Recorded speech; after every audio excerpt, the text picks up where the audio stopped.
नमस्कार। बिलेटेड लोहरी की शुभकामनाएं। आज 14 तारीख को मकर संक्रांति, पोंगल, माघ बिहू की शुभकामनाएं। ये तमाम त्यौहार जो हमारे वतन में 13 जनवरी से 17 जनवरी के बीच मनाए जाते हैं, वो हमें याद दिलाते हैं कि कितना खूबसूरत है ये देश, जहाँ पे जीवन को अलग अलग तरीक़ों से सेलिब्रेट किया जाता है। ये वतन 197 देशों में जो ये मुल्क दुनिया बटी है, उसमें एक अनूठा मुल्क है। खैर, ये वीडियो बनाने का मुख्य उद्देश्य ये था कि ये 3 दिन लगातार जो कोर्ट बंद है, फ्राइडे, सैटरडे, संडे, उसके अलावा बहुत सारे दफ्तर बंद हैं, बहुत सारे स्कूल्स, कॉलेजेस बंद हैं या अधिकतर बंद हैं। ऐसे में आग्रह करना था कि हम सब अपने बच्चों के और पोते पोतियों की किताबों में झांकें, उनकी उठाएं और उस ज़रूरत पड़े तो थोड़ा बहुत गूगल का भी सहारा लें और अध्ययन करें उन लाइफ सपोर्टिंग सिस्टम्स का, उन जीवन चक्रों का जिसे प्रकृति या ईश्वर ने बनाया इस धरती पे जीवन को चलायमान रखने के लिए। ज़मीन पर, पानी में, ज़मीन के नीचे और हवा पर, यानी कि कुछ जैसे नाइट्रोजन चक्र, हाइड्रोजन चक्र, वाटर साइकिल, कार्बन साइकिल, उसके अलावे सीज़न साइकिल, उसके अलावे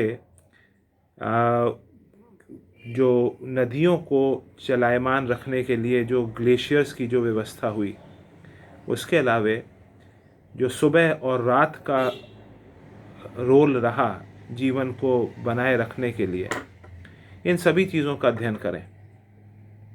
मौका निकालकर अपने इस शरीर का भी अध्ययन करें, ह्यूमन बॉडी का, जिसे ईश्वर ने या प्रकृति ने बनाया इतना कॉम्प्लिकेटेड स्ट्रक्चर, जो कि शुरुआत करें तो डाइजेस्टिव सिस्टम, यानी कि खाना खाकर जो भी हम खाते हैं, ब्रेड, रोटी, सब्ज़ी वगैरह, जो भी हम सब जानते हैं इस बात को, उसको कैसे बॉडी तोड़ता है, सूक्ष्म बनाता है और इतना सूक्ष्म बना देता है कि वो सेल्स जो हमारे शरीर, जो हम सिर्फ माइक्रोस्कोप से देख सकते हैं, वो उसको एब्जॉर्ब कर लेते हैं और उससे जो हम एनर्जी, ऊर्जा ड्रॉ करते हैं, उससे हम बाकी क्रियाकलाप करते हैं।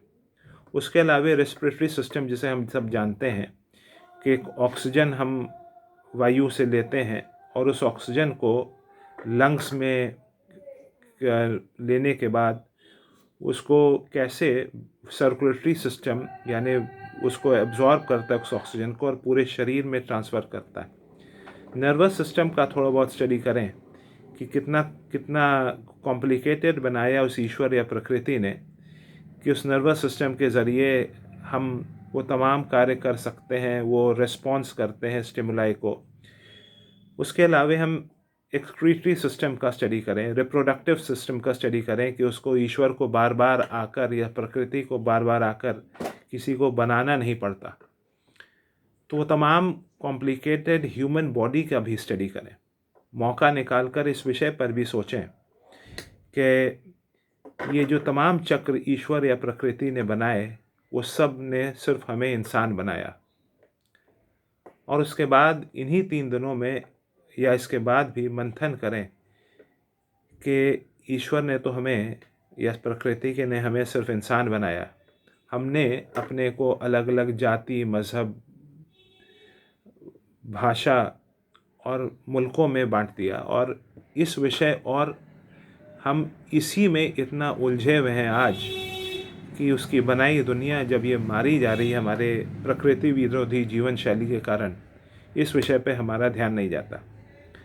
तो इन 3 दिनों का इस्तेमाल ये त्यौहार मनाने के लिए, छुट्टी मनाने के लिए, परिवार के साथ समय बिताने के लिए तो करें ही, उसके अलावे जैसा मैंने आग्रह किया उन लाइफ सपोर्टिंग सिस्टम्स के स्टडी के लिए भी करें। क्योंकि हम देख रहे ये हैं, जो हम लोग पहले भी चर्चा कर चुके हैं, कि जिस रफ्तार में पृथ्वी मारी जा रही है, अगर हमने आज जल्द कुछ नहीं किया तो आज से मात्र 20 साल बाद शायद ये एनवायरमेंटल डिग्रेडेशन एकदम अनस्टॉपेबल हो जाए, इरिवर्सिबल, यानी उसको रोकना संभव हो जाए। इसलिए आवश्यक है कि हम सब अपनी जानकारी बढ़ाएं और समाज को जागृत करें। कुछ डेटा मैंने पहले भी रखा है, दोबारा रख देता हूँ। करीब या हमारी पृथ्वी लगभग 35 लाख साल की उम्र है इसकी। इंसान पहली बार होमोसेपियंस के रूप में चलना उसने दो पाँव पे शुरू किया 19 लाख साल पहले। सिविलाइजेशन का इतिहास, यानी वो अगर हम उसको वहाँ माने जब हम केव से निकल के बाहर आए, ये लगभग लगभग लगभग 15,000 साल पहले से अधिक नहीं फिलहाल माना जा रहा है।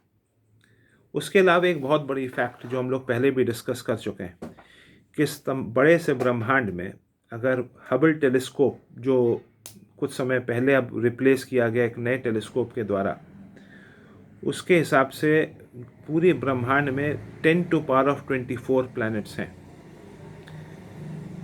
तो ऐसे में अगर एक धरती है जिसे हम जानते हैं कि जीवन पल रहा है, तो इन तीन दोनों का इस्तेमाल पहले तो जीवन चक्र के बारे में पढ़ने के लिए इस्तेमाल करें।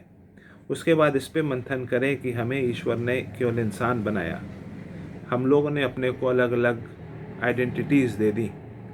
फिर हम इस्तेमाल करें इस मंथन के लिए कि जब हम इतने बड़े ब्रह्मांड में अकेले हैं, शायद फ़िलहाल, आगे साइंस कुछ और पाता है तो कुछ और सही, और फिर ये सफ़र किसी का 30 साल का हो, 50 साल का हो, 70 का हो, 90 का, 100 का हो, ये सफ़र जीवन का बहुत टेम्परेरी भी है।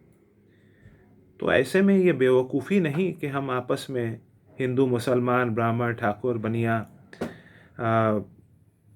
और भाषाओं के विषय पे या राष्ट्रों के विषय में रंजिशें पालें और इसी में उलझे रहें। तो ऐसे में हम सब कोशिश करें कि ये धरती को आने वाली पीढ़ियों के लिए बचाएं, और पुनः आग्रह कि इन 3 दिनों का इस्तेमाल इस विषय पे मंथन के लिए करें कि अगर हमने जल्द कुछ नहीं किया, जैसे मैंने कहा, तो ये धरती बहुत जल्द मंगल ग्रह की तरह लाइफलेस हो जाएगी। समय कम है, तेज़ी से कार्य करें। और जो मित्र इस कोशिश में साथ आना चाहते हैं वे हमारे ईमेल आईडी पे कांटेक्ट करें, अपना नाम, मोबाइल नंबर भेजें। वो ईमेल आईडी है SAVEMOTHER association@gmail.com। आग्रह है कि इस वीडियो को दूर दूर तक हर अधिवक्ता के पास भेजें कि हर तहसील, हर सिविल कोर्ट, हर हाई कोर्ट, सुप्रीम कोर्ट से अधिवक्ता और विदेशों से भी अधिवक्ता इस मुहिम में जुड़ें और इस धरती को आने वाली पीढ़ियों और उसके बनाए हुए तमाम जीव जंतुओं के लिए बचाने का प्रयास करें। और साथ ही गैर अधिवक्ताओं से भी आग्रह है कि इस मुहिम में शिरकत करें कि हम सब का कंबाइंड एफर्ट होगा, तभी हम इस धरती को अपनी संतानों और उनकी संतानों के लिए और उन तमाम जीव जंतुओं के लिए बचा सकते हैं। धन्यवाद।